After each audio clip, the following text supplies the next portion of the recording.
सावन सोमवार व्रत की पौराणिक कथा यहाँ पढ़े, व्रत का मिलेगा पूर्ण फल। सावन के सोमवार की व्रत कथा। आज सावन सोमवार का पहला व्रत है और इस व्रत करने से भोलेनाथ और माँ पार्वती का आशीर्वाद प्राप्त होता है। सावन सोमवार व्रत पूजन इस कथा को पढ़े बिना माना जाता है अधूरा। आज 22 जुलाई को सावन का पहला सोमवार है। वहीं इस दिन व्रत रखने का विशेष महत्व बताया गया है।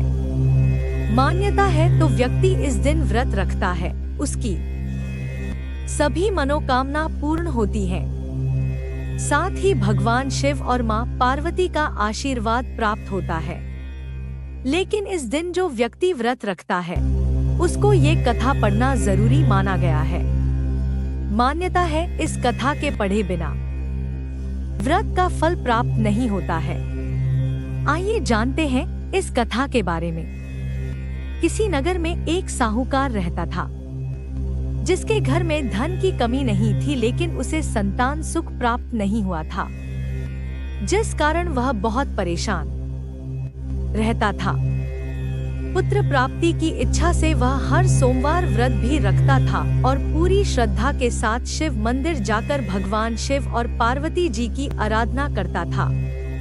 उसकी भक्ति भाव से माँ पार्वती प्रसन्न हो गई और भगवान शिव से उस साहूकार की मनोरथ पूर्ण करने का आग्रह करने लगी। पार्वती जी की इच्छा सुनकर भगवान शिव ने कहा कि हे पार्वती, इस संसार में हर प्राणी को उसके कर्मों का फल मिलता है और जिसके भाग्य में जो है उसे भोगना पड़ता है। लेकिन पार्वती जी ने साहूकार की भक्ति का मान रखने के लिए उसकी मनोकामना पूर्ण करने के लिए कहा।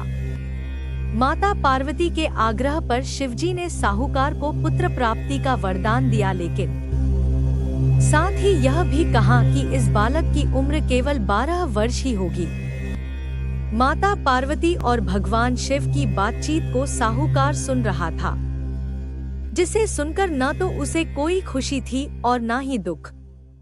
वह पहले की तरह ही शिवजी की पूजा करता रहा। कुछ समय के बाद साहूकार को पुत्र की प्राप्ति हुई। जब वह बालक 11 वर्ष का हुआ तो उसे पढ़ने के लिए काशी भेजा गया। साहूकार ने पुत्र के मामा को बुलाया और उसे बहुत सारा धन दिया और कहा कि तुम इस बालक को काशी विद्या प्राप्त करने के लिए ले जाओ और मार्ग में यज्ञ कराते जाना। जहाँ भी यज्ञ कराओ वहाँ ब्राह्मणों को भोजन कराकर दक्षिणा देते हुए जाना। दोनों मामा भांजे इसी तरह यज्ञ कराते और ब्राह्मणों को दान दक्षिणा देते हुए काशी की तरफ चल पड़े। रास्ते में एक नगर पड़ा, जहां नगर के राजा की कन्या का विवाह था। लेकिन जिस राजकुमार से उसका विवाह होने था वह एक आंख से काना था, जिसकी जानकारी लड़की और उसके घरवालों को नहीं थी। राजकुमार के पिता ने अपने पुत्र के काना होने की बात को छुपाने के लिए एक चाल सोची। साहूकार के पुत्र को देखकर उसने सोचा कि क्यों न इस लड़के को ही दूल्हा बनाकर राजकुमारी से विवाह करा दिया जाए। विवाह के बाद इसको धन देकर विदा कर दूंगा और राजकुमारी को अपने नगर ले आऊंगा। उसने लड़के को दूल्हे के वस्त्र पहनाकर राजकुमारी से उसका विवाह करा दिया। लेकिन साहूकार का पुत्र ईमानदार था। उसने मौका पाकर राजकुमारी की चुन्नी पर लिख दिया कि तुम्हारा विवाह तो मेरे साथ हुआ है, लेकिन जिस राजकुमार के साथ तुम्हें भेजा जाएगा वह एक आंख से काना है। मैं तो काशी पढ़ने जा रहा हूँ। राजकुमारी ने चुन्नी पर लिखी बात अपने माता पिता को बताई। राजा ने अपनी पुत्री को विदा नहीं किया। दूसरी ओर साहूकार का लड़का और उसका मामा काशी पहुँचे और वहां जाकर उन्होंने यज्ञ किया। जिस दिन लड़के की आयु 12 साल की हुई उसी दिन यज्ञ रखा गया। लड़के ने अपने मामा से कहा कि मेरी तबीयत कुछ ठीक नहीं है। मामा ने कहा कि तुम अंदर जाकर सो जाओ। शिवजी के वरदानुसार कुछ ही देर में उस बालक के प्राण निकल गए। मृत भांजे को देख उसके मामा ने विलाप शुरू किया। संयोगवश उसी समय शिवजी और माता पार्वती उधर से जा रहे थे।